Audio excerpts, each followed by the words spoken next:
I'm Seth Mandel, executive editor of the Washington Examiner magazine, and I'm here with Israeli Prime Minister Benjamin Netanyahu, who is in process of forming a coalition after winning the latest round of Knesset elections. He is Israel's longest-serving prime minister and appears to be on the cusp of getting back in the big chair. So, Prime Minister, thank you so much for taking the time. We really appreciate it. I know how much work goes into building the coalition, and so thank you for being. It's my pleasure. I'm taking a brief respite between coalition talks, so shoot, go ahead. And you took a brief respite between terms as prime minister to write your book. So yeah, well, I have to thank the outgoing government for winning the previous election, giving me a full year to write my book in longhand. I could never do it when I'm in office. I write all my books when I'm out of office. And so this one was no exception. Yeah, but it's been a while since you've been out of office. Different. That's true. You know, I don't usually learn all that much from politicians' books, from politicians' autobiographies, I should say, especially while they're still either in office or active in the political scene. But I've actually learned a lot from this one, from yours, Bibi, My Story, it's called. And a big part of what I learned, and I'm sure the readers learned, is the background to how you formed your worldview, how you see the world ideologically, philosophically even. And the chapters that really bring that to life are the chapters where you talk about your father, Netanyahu. Most people know him as celebrated historian. But he was also, and I didn't know quite as much about this, but he was also an important Zionist activist. And he worked with Vladimir Jabotinsky, the great revisionist Zionist leader, and was with him in America on the American tour in 1940 when Jabotinsky passed away while he was trying to gain support for a Jewish fighting force for World War II with the storm clouds approaching. And the crux of that seems to be your approach toward convincing the public to the justice of Israel's cause and rallying support for Israel and the Jewish people, and its strategy to do that, both rallying the public and rallying politicians. And it strikes me that from the time when Jabotinsky handed the baton to your father, Benzi, and your father passed the baton to you, and you've been running with it for decades now. In all that time, Israel has gone from not a state to a vulnerable state to arguably a strong state militarily, economically, technologically. So how does that change the whole process of the diplomacy and the advocacy that you and your family have been engaged in all these years? Well, you're right that my father was a disciple of Jabotinsky from an early age, but he actually went to Jabotinsky in London on the eve of World War II. And he said to him, you really shouldn't be here if you're trying to influence British policy. And he was all of 28 when he said this, in 1939, So he goes to London and he says to Jabotinsky, you have the right idea of trying to influence British public opinion and British policy, but you're simply in the wrong place. And Jabotinsky asked him, why? Where should I be? And my father said, you should be in America, because America is going to be the dominant world power. And if you want to influence British policy, influence American policy. And Jabotinsky, and the Americans will get the British to favor Zionism, to favor the creation of a Jewish state. And Jabotinsky was convinced by that, actually, immediately. And he just packed his whole delegation that was in London and moved to the United States, took my father with him.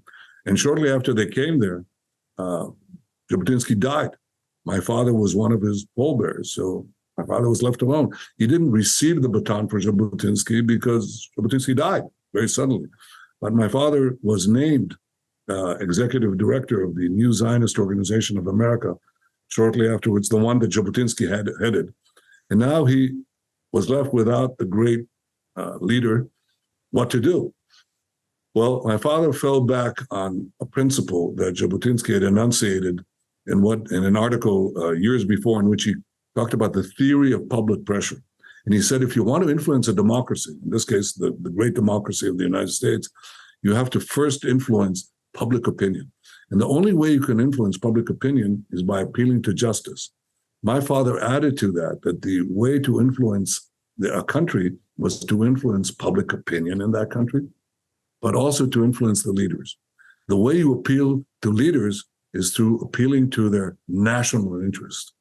So my father actually did both. He conducted a campaign for public opinion done by rallies, public meetings, and so on, but also by newspaper ads.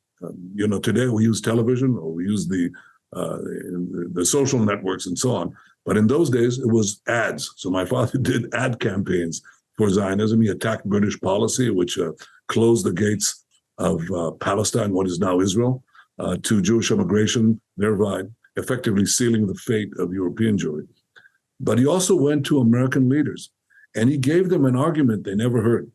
He said, you should support Israel, not simply because it's morally right, the creation of a Jewish state, not only because it's morally right, not only because the Jews are being incinerated in Europe and news began to filter out, but also because it would serve your interests vis-a-vis the imminent Soviet expansion in the Middle East. And the Jewish state will be America's best ally. And he said this throughout the war. He actually promoted, my father did, a bipartisan resolution supporting the creation of a Jewish state, free Jewish immigration. He did that first with the Republicans because Roosevelt would hear none of it. He was afraid that such a policy would anger the Arabs, and the angers were, the Brits were counting on the Arabs during the war, and he wouldn't hear of it. So my father did something that Jewish leaders simply did not do in those days. He went to the Republicans. And sure enough, after the Republicans, Senator Taft, a very well-known American leader, Robert Taft, after he got the Republican National Convention to adopt a platform supporting a Jewish state, a few months later, the Democratic National Convention under Roosevelt adopted a similar platform. So in many ways, my father was the progenitor of the bipartisan American support for Israel. And that, I think, has been the mainstay of my policy too. Regardless of all sorts of slanders and vilification, I believe that bipartisanship is important. You should keep it as long as you can. That was the first thing. But when he then went to the leaders and argued this argument about Israel being the great barrier to a Soviet takeover of the Middle East, he was taken from one official to the other, rising up the ladder. And finally, after the war, he was taken to Eisenhower. Eisenhower was the head of the army at the time. He hadn't yet made his bid to be the president of the United States. And when my father said that Israel would be the bastion of Western interests and values in the heart of the Middle East against Soviet expansion, Eisenhower responded, well, how could you? I mean, you're only 600,000. Your enemies at the time, the entire Arab world, numbered tens of millions, you'd be wiped out. And so my father said to him, General, you've just seen in 2 world wars how we Jews fight for others. Can you imagine how powerful we'll be when we fight for ourselves? And Eisenhower was intrigued. So he convened another meeting with the entire general staff. And he said, listen to this young man. My father was in his 30s at the time, because that interested him. This was an appeal to national interest. I'm saying this because these principles that I learned from my father appeal to public opinion by appealing to justice, appeal to leaders by appealing to national interest. These formed the tools, if you will, of my approach to securing support for Israel in international public opinion, but especially in the democracies. That's where public opinion counts, and especially in the United States, the indispensable ally. And that has governed my policies in dealing with such things as the threat from Iran and obviously other national interests that we have. It's very much the influence of my father, who, after this public activity, this public activism for the Jewish state, went to be the editor-in-chief of the Encyclopedia Hebraica, which is like our equivalent of the Britannica. So he was a great historian on the one hand, but he was also a visionary leader. And so that guided my views. He adopted Jabotinsky's theory of public pressure, but added to it the idea that you have to appeal to leaders on the basis of national interest. It wasn't a completely novel idea, but he perfected it and did with it, I think, wondrous work during World War II. What did I add to that? That's the next question you can ask me, but go ahead, ask me anything you want. Well, I was just going to say also, the other major influence in the book is your brother, Yoni. And for the viewers at home, Yonatan Netanyahu was the commander of a very famous Operation Thunderbolt, the rescue at Entebbe in Uganda, where terrorists had hijacked an Air France plane in 1976. I believe it was July 4th, 1976. Fireworks going on over here, different kind of fireworks elsewhere. And Yoni was the commander of the unit that led the very famous and successful rescue to save those passengers. That changed the course of your life. The trajectory then sent you into public service and politics. But something struck me when I was reading the book is that when Yoni was alive, he was killed in the operation tragically. And after that, you founded the Jonathan Institute, you became an expert in terrorism, and eventually went into public service. But when Yoni was alive, he said you would end up here. He said you would be prime minister of Israel, and you weren't really sure what he saw. And so now I'm wondering if you could answer that question. I'm wondering now, looking back on this and all the time that you've spent in public service, what have you learned about yourself and the state of Israel, I guess, also, that Yoni already knew? Seth, I have no idea, because I was shocked by this, because we were very close as brothers, and we served in the same elite unit, which my younger brother joined too. So we were three brothers in this tiny unit. It's like Navy SEALs and British SAS combined, but it's only 100 fighters, and three of them were three brothers, two of whom were officers, Yoni and myself, and they had to separate us in operations. So, so not more than one would get killed if something happened. And we had quite a lot of conflicts on that, okay? But when Yoni was killed, we have this national yearly commemoration, the date of his fall at Entebbe. And about 50 years later, or 45 years later, one of his friends from university days, when I was 20 and he was 23, or maybe I was 18, and he was, I was 19 and he was 22. And he studied at the Hebrew University at the time, before he made his way back to the military. And he said to this friend who came to me, who approached me nearly half a century later, Yoni said at that time that you one day would be the leader of Israel, the prime minister of Israel. And I said, are you sure? That doesn't make sense, because he never said that to me. And he said, well, he saw in you things you didn't see in yourself. And it's true, I didn't have an idea or even a notion that I would one day enter politics, let alone become the prime minister of Israel, let alone the longest serving prime minister of Israel. I never had an inkling of that, okay?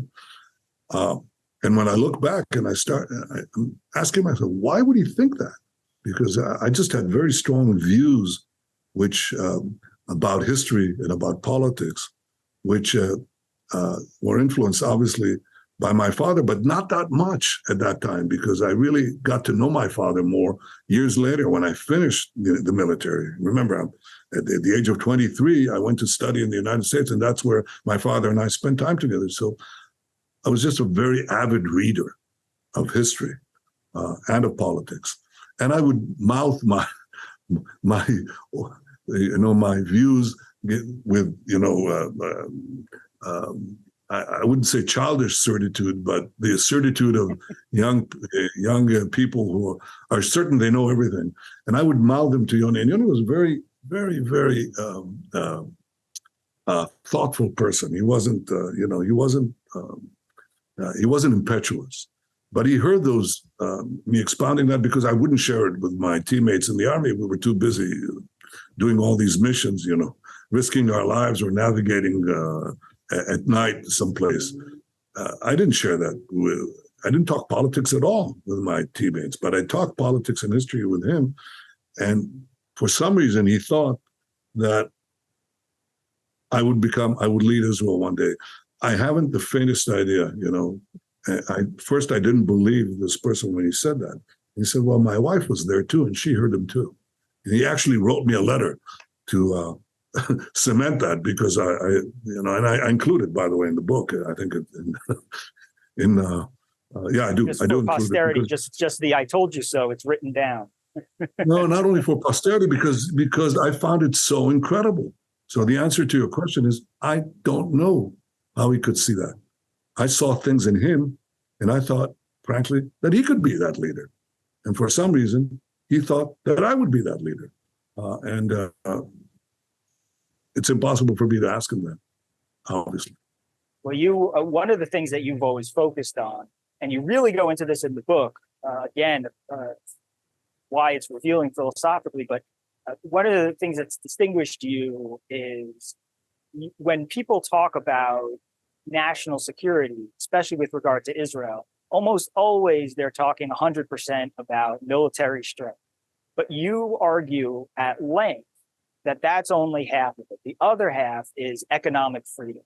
Can you explain why economic freedom is such an important national security issue and why it is life or death for democracy?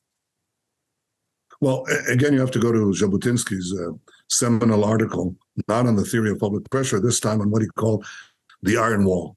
And he said that once the Jewish state was established, it would be still challenged by its neighbors. He wasn't Pollyannish about it. He understood that we would be challenged and that our very existence would be challenged again and again and again by our Arab neighbors, which is exactly what happened.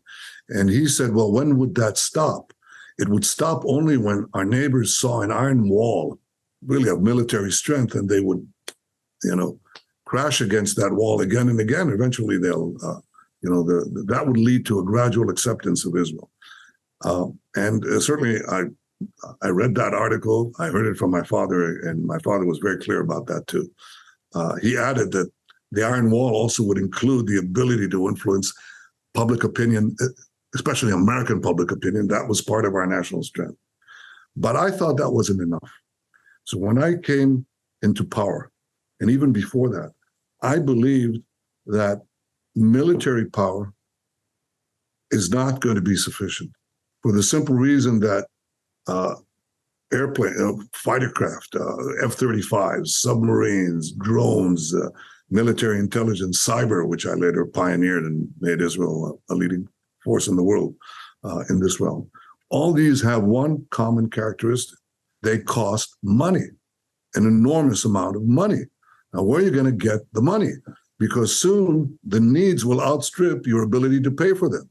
So you can't just have brave soldiers, we do. You can't just have exceptional commanders, we do. At a certain point, Napoleon's equation that power is mass times volition times will, that multiple, if you don't have a sufficient mass, it doesn't make any difference if you have all the will and all the courage in the world, you'll fall. Courageous commanders and soldiers have died before superior forces. So how do we get mass? How do we get to pay for the growing expenses of a modern army? Well, in Israel, the answer was very clear initially. Oh, that's easy. You tax the rich. But if you live in a socialist or semi-socialist economy, you don't have that many rich people. And besides, they'll leave the country. So you won't have a base. And I came to the conclusion, especially after my years at MIT and the Boston Consulting Group, I described that in the book too, that you needed something else. You needed free markets. You needed a free market economy to generate the growth that will give you the means. That's the only way you're going to really have the material needs for a strong military, is by having a strong economy. To have a strong economy, you need a free economy. And it wasn't sufficient to have a highly educated population or technological capabilities that emanate from what you do in the army, especially in military intelligence, because education and technology by themselves do not make you rich. If that were the case, then the Soviet Union would have been one of the richest countries in the world. They had a highly educated population. They had brilliant scientists, mathematicians, metallurgists, physicists, yet they were dirt poor. They ultimately faced bankruptcy.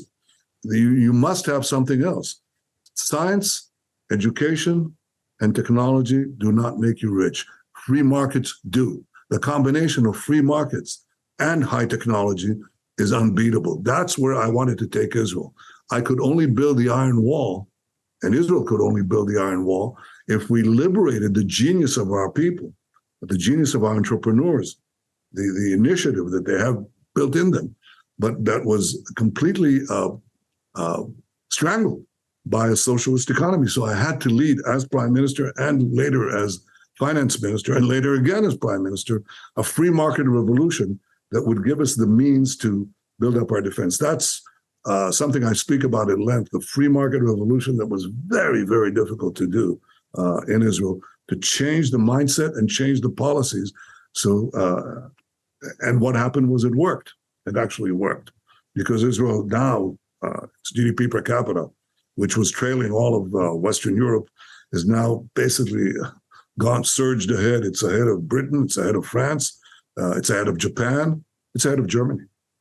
So Israel became, with the free market revolution, a much wealthier country, and one that is able to support a very powerful military and very powerful military and cyber intelligence. And you're early on in your career in Israeli, as an Israeli diplomat, you were surrounded by people who also believed that Secretary of State George Shultz had formed a friendship with you first through the Jonathan Institute, then when he went to serve Reagan. And by the way, as an aside, I interviewed him last year, just a few months before he passed, and he still had very nice things to say about you. He remembers you warmly and fondly, but he talks about, it was nice watching how he watched you from that moment, because he was really sort of present at the creation, if you will, of Bibi Netanyahu's public career. But George Shultz and the Reagan administration, they believe that stuff too about economic strength. And one of the things that you were involved with them was terrorism, and seeing around the bend how international terrorism was going to be a new challenge and had to be confronted by the West. And then in the 90s and later, the next challenge was Iran, the Iran's quest for nukes. And you really put that on the radar of many people in the West as well.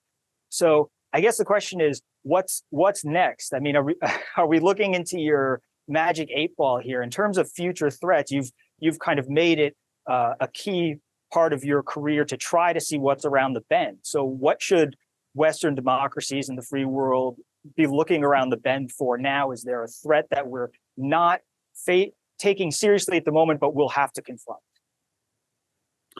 Yeah, I spoke to George Shultz, whom I admired enormously. He was a great American patriot and a very wise man, and understood the connection between economics, everything we talked about, and national power. He was truly exceptional. But at the time, we were dealing with the threat of international terrorism, which was basically carried out by states using front organizations or their own intelligence agencies to foment and dispatch terrorists against the Western democracies. Proxy war, a deniable war. And it was necessary to expose these state sponsors of terrorism to begin to fight terrorism. Because without sovereign states, you can't carry the terrorist war. Even ISIS understands it. They try to make a state, an ISIS state, an Islamic state. Well, there is such an Islamic terrorist state. It's called Iran. except the terror that they're seeking to promote is the terror, the ultimate terror of holding the entire world hostage to their nuclear arsenal, which would serve this crazed ideology, this theological thuggery, which makes Iran have nuclear weapons different from other powers. I mean, it's one thing for Holland to have nuclear weapons, and all proliferation, nuclear proliferation is bad. But to have the Ayatollahs who chant death to Israel, death to America, and death to all the infidels in between have nuclear weapons, that's a pivot, a horrible pivot of history. Because if a radical Islamic regime has nuclear weapons and the means to deliver them to every part of the globe, you've just changed history. So I've argued all the time that we must prevent Iran from having nuclear weapons, not only because it threatens my country, which they openly say they would, they seek to annihilate us, but also because it would threaten the entire peace of the world. It would threaten the cities of the United States once they have the ability to threaten you. Where does that go from here then? Because that, it seems like it's stuck in a bit of a holding pattern. I mean, the development of the fight to stop Iran from attaining nukes had, for a long time, progress was made along the lines of, and I know you were involved in this as well, sanctions to put a stranglehold on their economy. And then you had the fight over the Iran nuclear deal, with which President Trump pulled out of. And then briefly, it looked like the Biden administration was trying to get back into it.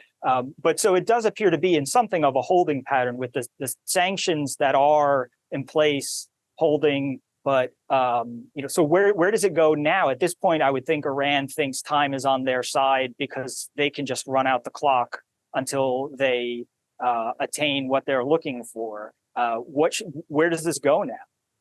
Well, first of all, you have to do everything in your power to delay or block them.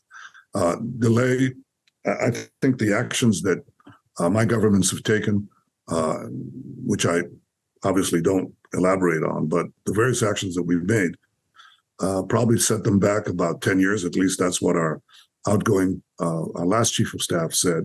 And by the way, he's a political opponent of mine these days. He entered politics. But he said that the actions that the Israeli governments, meaning my governments, took, set them back between 7 and 10 years. And I think that's an accurate reflection. I don't describe them, but one of them I do mention, and that's the raid that the Mossad carried under my orders to a secret atomic archive in the suburb of Tehran. It was hidden, masquerading in a dilapidated warehouse. Our guys went there. They busted the safes, these modern safes, took half a ton of material. And if you'd seen the movie Argo, this was Argo on super steroids, because thousands of Iranian security personnel were chasing them in Tehran, and finally they got out, brought the material to Israel. I distilled it, brought it to President Trump, showed it to him. And I think it helped give backing to his decision to get out of this flawed nuclear deal, which would merely have paved Iran's path with gold to a nuclear arsenal. But the jury is still out. The answer to your question is the jury is out. So if you ask, where do we go from here? My number one goal in coming back to office is to prevent Iran from having nuclear weapons, or to delay it as much as I can. I think if you ask what stops a rogue regime from acquiring nuclear weapons, no agreement will stop them. Not only because they cheat, but in the case of the Iran deal, they don't have to cheat. They just have to keep the deal. In 3-4 years, they'll have, under international seal of approval of this deal, basically unrestricted enrichment of uranium, which is the hardest component of making a nuclear arsenal. They'll just be able to do it as much as they want. They'll become a threshold nuclear state with international approval. So that's not going to stop them. If you look at the 5 rogue states who sought to develop nuclear weapons, Saddam Hussein's Iraq was stopped from making nuclear weapons by an Israeli military action. Syria, under the current President Assad, was stopped by an Israeli military action. Libya was stopped by threat of an American military action under Gaddafi. Okay, the 4th, North Korea, was not stopped. It was a signatory to the Non-Proliferation Treaty. Didn't make a damn difference. They produced an arsenal. They didn't fear in any kind of American action by successive U.S. administrations. So they developed a nuclear arsenal, and soon, and maybe already, they'll have the capacity not only to reach half of Asia, but possibly reach the western seaboard of the United States. That is nothing compared to what Iran would be. Iran has not been yet stopped except by our various actions, okay?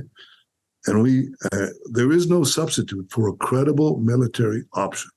And if that option does not work, in combination with crippling economic sanctions, but you have to have the military component. If you don't have it, you're simply deluding yourself. That's what I will tell you. My number one goal, both for the sake of Israel's future, but also for the sake of the peace of the world, is to prevent Iran from getting a nuclear arsenal. All right. And I'll close with this. You mentioned your goal coming into office to prevent Iran from getting a nuclear weapon. You've already broken the record of Israel's longest serving prime minister. That was David Ben-Gurion.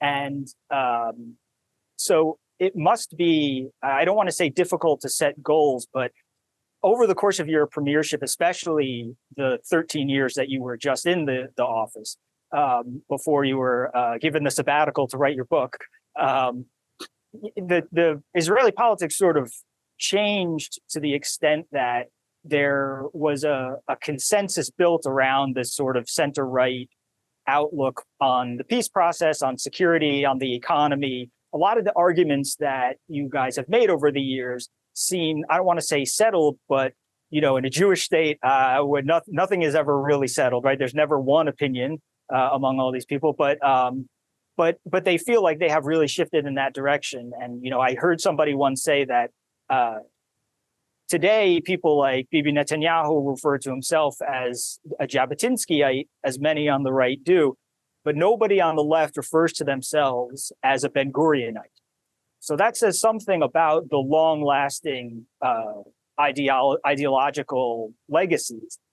Why is that? Why is it that you can easily find a Jabotinskyite, but you can't find a Ben-Gurionite? Why did Israeli politics move in that sort of direction where the consensus went into somebody who 100 years ago was trying to fight his way from the outside in?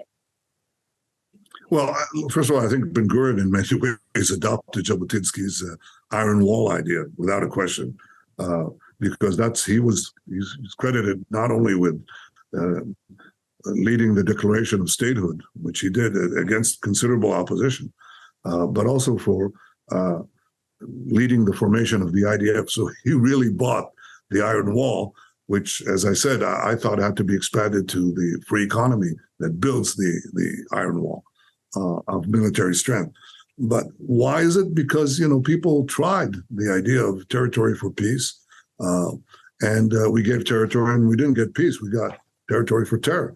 And so, Oslo has become sort of a bad word, the Oslo Accords. It wasn't even raised in this recent election. Nothing. I mean, the left has sort of melted down because we gave up territory. We got out of Gaza, and we got Hamas, which is an Iranian proxy. We got out of Lebanon, and we got Hezbollah, which is an Iranian proxy.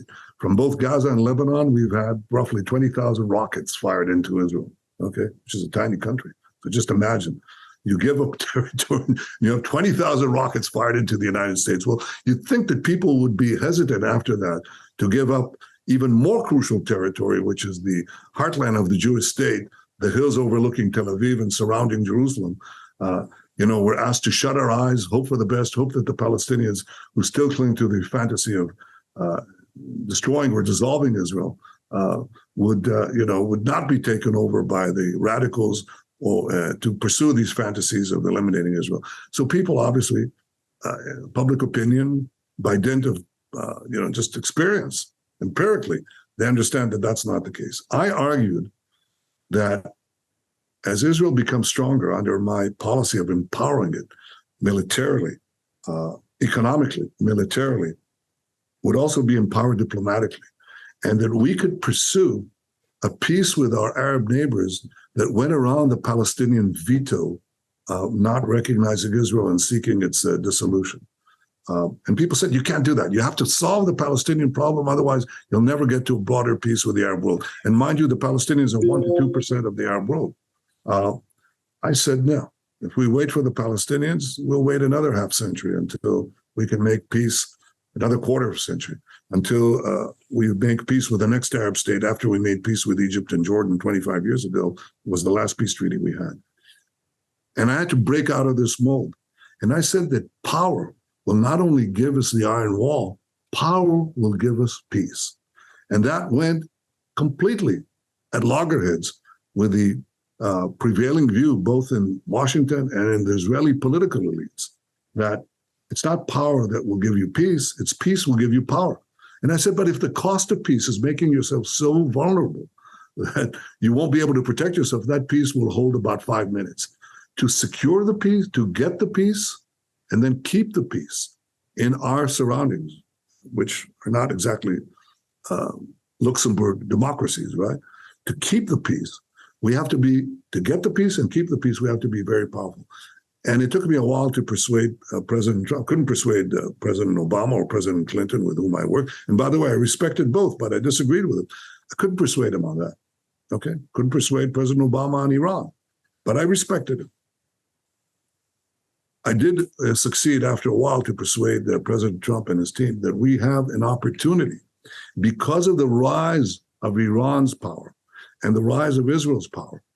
Arab countries began to look differently at Israel, not as their enemy, but as their indispensable ally against Iranian aggression, which threatens them as well, and also as a source for crucial innovation in areas like energy, water, medicine, you name it, okay? Because Israel is a juggernaut of innovation.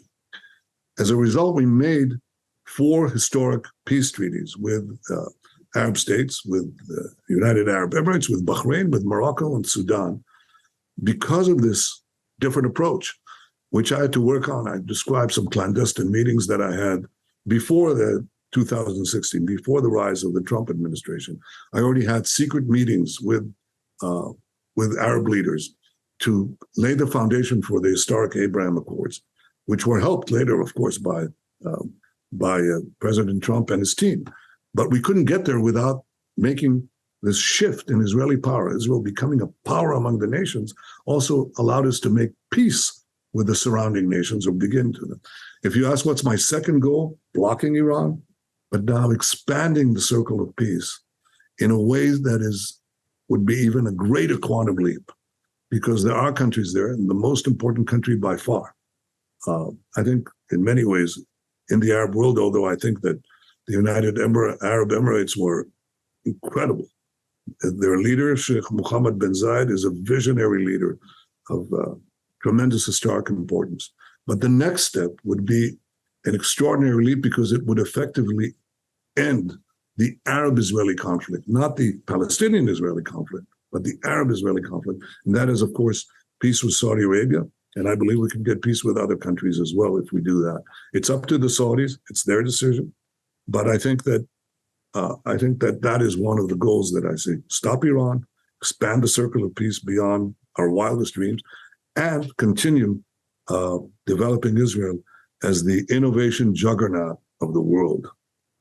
These are my 3 goals. I have 12 others. I won't take your time to describe them. All right. Well, Prime Minister Benjamin Netanyahu, thank you again for joining us. We really appreciate the time. Good luck with your coalition, and congratulations on the most recent election win and the publication of your book. And we appreciate the time. Thank you so much. Thank you.